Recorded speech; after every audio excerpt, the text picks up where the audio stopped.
আসসালামু আলাইকুম প্রিয় দেশবাসী। বর্তমানে আমি আছি মালয়েশিয়ার পেনাং রাজ্যে। তো আপনার একটা মজার জিনিস দেখাই যে এখানে কিন্তু শহর এলাকা, এখানে আর কি শাকসবজির চাষ হয় না। তো আমার এক ভাই এখানে আর কি বেগুন লাগাইছে। তো আপনার একটা জিনিস দেখাই যে মালয়েশিয়ায় হয়তো এমন কোনো সবজি নেই যে পাওয়া যায় না এখানে। তো আমার এক ভাই বেগুন চাষ করছে, এই দেখেন বেগুনের সাইজ দেখেন একটু।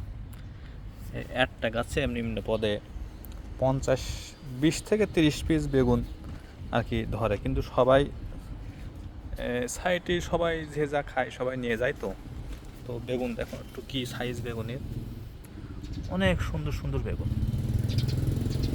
দেখছেন। বেগুন এগুলো ঘ্যাটকোল, বাংলাদেশে ঘ্যাটকোল, এগুলো ঘ্যাটকোল, ঘ্যাটকোল। আর এগুলো পেঁপি। পেঁপের ঘটনা হলো এটা হয়েছে মদ্দা গাছ।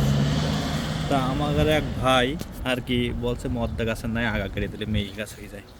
তা এইটা কোন আশ্চর্য জিনিস আমি জানি না, তবে এই যে আগা কেটে উনি আমার অ্যালমোনিয়াম দিয়ে বেঁধে দিয়েছে।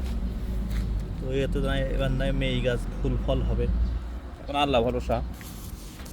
তো ঘটনাটা হলো এই যে এখানে বেগুন যা হয় আর কি মোটামুটি খাওয়াটা হয়, প্রচুর পরিমাণে বেগুন। এই দেখুন বেগুন আর বেগুন, প্রত্যেকটা গাছে 2-1 পিস করে বেগুন আছে। বেগুন নাই দেখেন কত সুন্দর সুন্দর বেগুন। তো আরেকটা জিনিস আপনাদের দেখায় যে মালয়েশিয়ার সিঙ্গাপুর থেকে আনা একটা ওলটার সাইজ মিনিমাম 4 থেকে 5 কেজি হবে। এই হলো ওল। এখন ওল গাছটা একটা মারা গেছে আর একটা আছে। আপনাদের ওলের সাইজটা একটু দেখায় কত বড় হয়েছে। এই যে এটা কিন্তু ওলের পাশ, ওলের মুখটা দেখেন। ওলটার এরিয়া হলো এই যে আপনাকে দেখায়, এই যে এইরাম বড়। মানে আমাদের দেশে ওল হয় কিন্তু এরম বড় ওল আমি কখনোই দেখি নাই। অনেক বড় ওল, অনেক বড়।